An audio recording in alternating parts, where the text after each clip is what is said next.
kuncinya cintai pekerjaan itu. Atau belajar mencintai. Mungkin kan tidak harus langsung cinta itu. Belajar mencintai apa profesi kita. Itu kuncinya aja.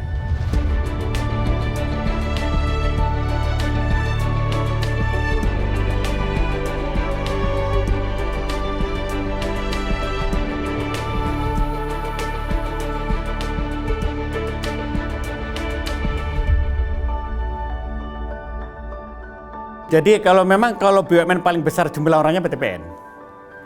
Karyawan kami, karyawan tetap sekitar 90.000, karyawan PKWT mungkin 30-40. Jadi kalau BUMN yang lain itu terbesar jumlah karyawan kami. Dan kami mengelola hampir 1,2 juta hektar lahan. Pak bayangkanlah 1,2 juta hektar itu sekitar 20 kali luas DKI.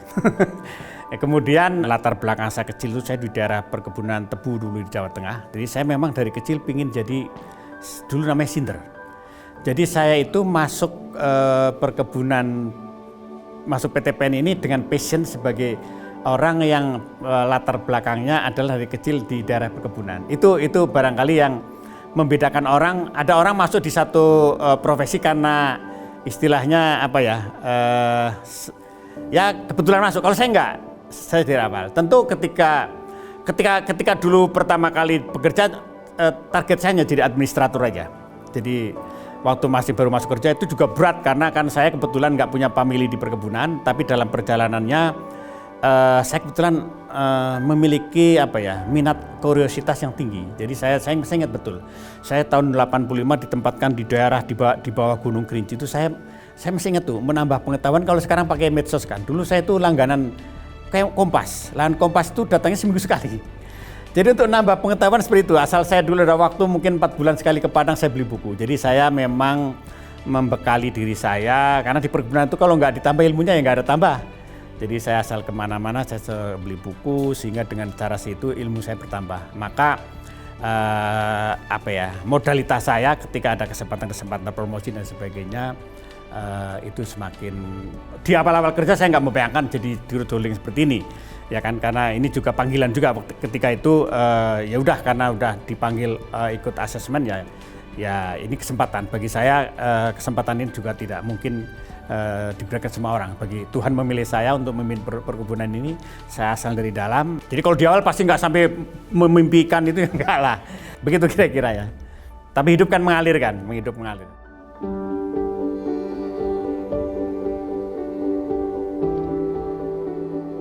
Oke, jadi kenapa mungkin ada pertanyaan ya, kenapa saya kok tahan 30 tahun di industri yang sama?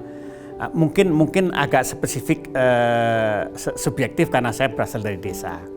Kemudian mimpi saya di kecil juga ingin di profesi di perkebunan. Tapi sebenarnya begini, ini kan sifatnya kebetulan. Tapi sebenarnya gini, hidup ini dimanapun kita berada, ya kalau kita nikmati itu, ambil sisi-sisi yang nikmat, itu nikmat kok.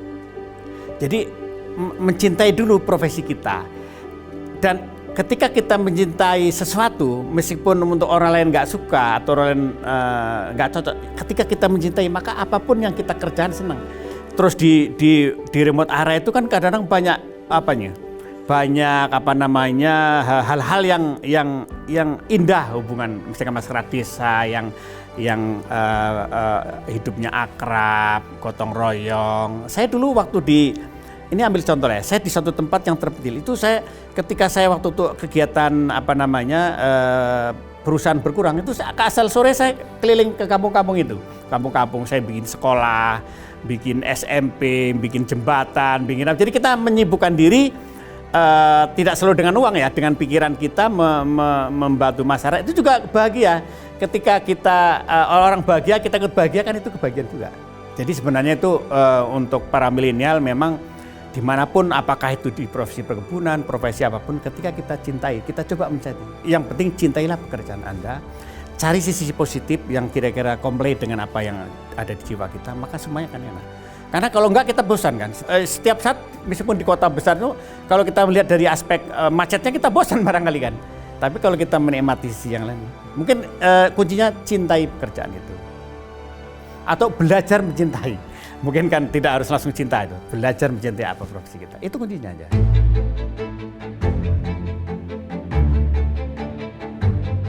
Jadi memang waktu itu kami dipanggil oleh Pak Menteri, Pak Erik, Pak Gani. Beliau itu mendorong sebenarnya untuk, karena beliau enaknya Pak Erick Thohir ini kan orang swasta. Jadi perspektifnya kayaknya lebih paham betul tentang industri kita. Beliau sampaikan, berani nggak disederhanakan? Kalau perlu 1 orang direktur aja di anak perusahaan. Saya bilang berani aja, karena saya orang dalam, saya udah ukur kira-kira resistensi seperti apa. Tentu ini fungsi kenapa tidak ada resistensi yang sampai mungkin paling tidak media kan nggak dengar, kalaupun ada kan nggak sampai ada friksi yang keluar ya. Karena komunikasi Mas.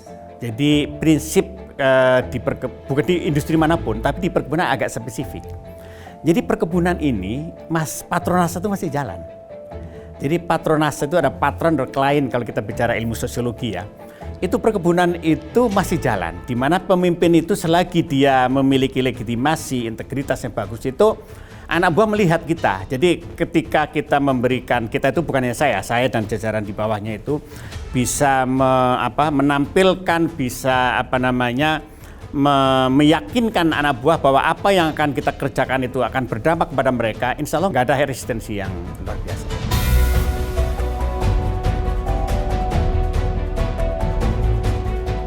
Jadi begini ya, pertama begini, mungkin ya ini era sekarang kita lebih dimudahkan karena dengan era digitalisasi itu semua mekanisme, proses bisnis, sistem kerja kita itu semua sudah digitalisasi. Ambil contoh begini ya, pengadaan itu semua sudah pakai digitalisasi. Penjualan juga nggak mungkin event saya nggak bisa intervensi. Jadi itu yang menjadi modalitas kita. Maka ketika ada katakanlah orang mau titip, saya orangnya selalu tidak, oh nggak bisa Pak, enggak, saya selalu mengatakan Pak, boleh Bapak ikut. Nah, misalkan ada banyak orang teman membawa mau jadi calon mitra, saya bilang boleh Bapak masuk, itu terbuka kok kita. Sistem ini loh Pak, Bapak mau mengapli menjadi apa, tinggal daftar. Cuma Pak, tidak mungkin saya mengintervensi. Saya itu paling berkesan itu di Sumatera Barat, ya. Jadi saya itu di Sumatera Barat itu di Kabupaten Solok, sekarang namanya Solok Selatan. Saya 6 tahun di situ. Jadi saya itu tadi, saya di satu masyarakat yang secara kultur saya dari Jawa Tengah, kemudian di situ masyarakatnya Minang 100%. Saya di situ merasa seperti di kampung sendiri. Ketika saya bergaul dengan masyarakat, saya melebur dengan kehidupan masyarakat, jadi kehidupan profesi saya jalani, tapi dulu itu saya bersosialisasi. Dan saya ketika meninggalkan daerah itu masyarakat menangisi saya karena mungkin terlalu dekat. Disitulah saya itu kampung saya kedua. Kira-kira gitu, dari 37 tahun, 6 tahun saya di situ, itulah yang terkesan sampai sekarang.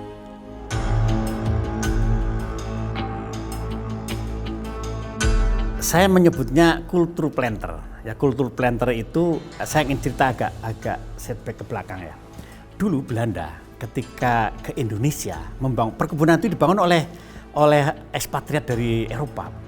Bayangkanlah dia dari Eropa datang ke Indonesia, kultur masyarakatnya masih sangat jauh peradabannya. Dia buat satu kultur namanya kultur planter, di mana dari sisi orang-orang yang terlibat di perkebunan ini orangnya melting. Jadi kalau kita cerita toleransi, intoleransi, kita tuh dari dulu sudah toleran. Jadi budaya inklusif itu di kebun sudah. Jadi di kebun namanya antar beda agama, beda suku udah biasa. Nah, di situ karena kultur di kebun kulturnya kultur pekerjaan, kultur planter itu mengatasi stres itu luar biasa. Jadi di perkebunan itu saya dulu sebagai namanya asisten, kalau di Jawa namanya sinder. Itu bagaimana mengelola stres itu memang oleh pimpinan disiapkan. Jadi meskipun kita kerja keras tuh kalau sore itu wajib main tenis. Jadi ketika olahraga itu jadi kalau kita berangkat 5:30 udah di kantor, langsung ke lapangan jam 4 sampai kantor lagi, diskusi mungkin setengah jam. Habis itu main tenis sampai maghrib. Jadi setelah main tenis kan capek kan, tidurlah kita. Jadi udah hilang tuh, udah hilang. Kemudian kalau hari libur, katakanlah hari malam minggu, ada acara-acara hiburan, arisan, nyanyi-nyanyi. Dan itu memang didesain oleh para perintis perkebunan. Jadi di kebun modelnya gitu. Jadi kita mengelola season seperti itu. Kemudian meskipun marah-marah dengan atasan, itu atasan juga sayang sama kita. Bahkan dulu saya masih ingat, pimpinan kita itu tahu loh kapan anak kita ulang tahun, datang ke rumahnya. Jadi budayanya memang luar biasa dan itu saya pingin meninggalkan kultur yang tentu kultur yang itu, tapi tentu harus ada revitalisasi, harus ada adaptasi dengan budaya sekarang.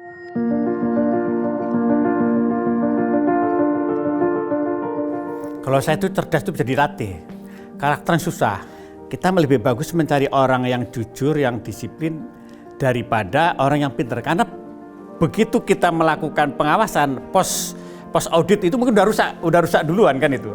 Kalau menurut saya, kalau di perkebunan itu karakter nomor satu. Nah, kalau namanya pengetahuan, keterampilan bisa dilatih. Tapi kalau orang pintar karakternya jelek, habis lah.